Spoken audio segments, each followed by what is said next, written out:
How's it going, everybody? Out here in the garage tonight, working on the GMC Canyon. For those of you that don't know, this is a small block 400 blow-through carburetor, 88mm turbo, and it works pretty good.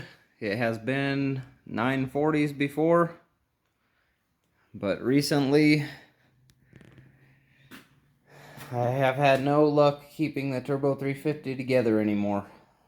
It's been 940s with that transmission, and it's made 12 consecutive 9-second passes with that transmission before.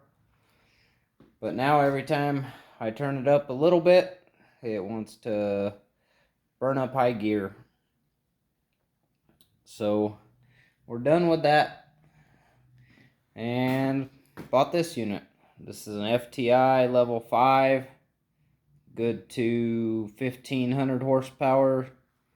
And instead of this one, we just had, it didn't have a trans brake or nothing, so it was just on a foot brake.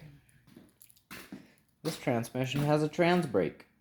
So we're going to try that out, see what kind of trouble we can get into. I am reusing my PTC converter. It worked very well before. That converter was actually the converter that put this truck in the 9s the first time.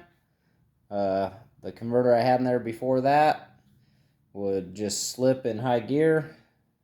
It would just drive right through the converter. That converter, I popped it in, it went 0.6 of a second faster instantly, so that was a big change. So hopefully the Powerglide will make a big difference.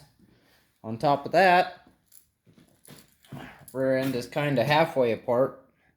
I had to measure for axle shafts because I am getting a new third member and axle shafts. So called up Quick Performance and ordered up some 40 spline axles and a new aluminum third member. So that should be coming in eventually, sometime, whenever they decide to get it shipped out and to my door. For now, I am leaving the 1/2-inch studs because I don't want to drill those wheels out for 14mm or 5/8 or whatever they go to, 5/8. I don't want to drill those wheels out for 5/8 studs at the moment. So I'm going to wait until I get some new wheels. I think I'm going to order some RC Comp bead locks or something like that, or I need to find some 15x8 with 4.5-inch backspace. Any kind of beadlock wheel would be nice, so I'm keeping my eye out for some of those. Other than that, gonna lift the back of the truck up 1.5 inches, so I'm gonna take the block out and just build a shim basically. That's it for now. I'm gonna get all that stuff in there. I got all the stuff to make the Powerglide work. I got some buttons, and then I got this little simple stage deal. We're gonna try that out, so it'll have a bump on it now, so I could bump in. So we'll try that out and see how it works, and go from there. But that's what I'm up to. That's an update on this truck. This truck runs great. Gonna take it out and do some testing here soon after this weekend. So there'll be a video up on that when I do that. Other than that, I believe that's it.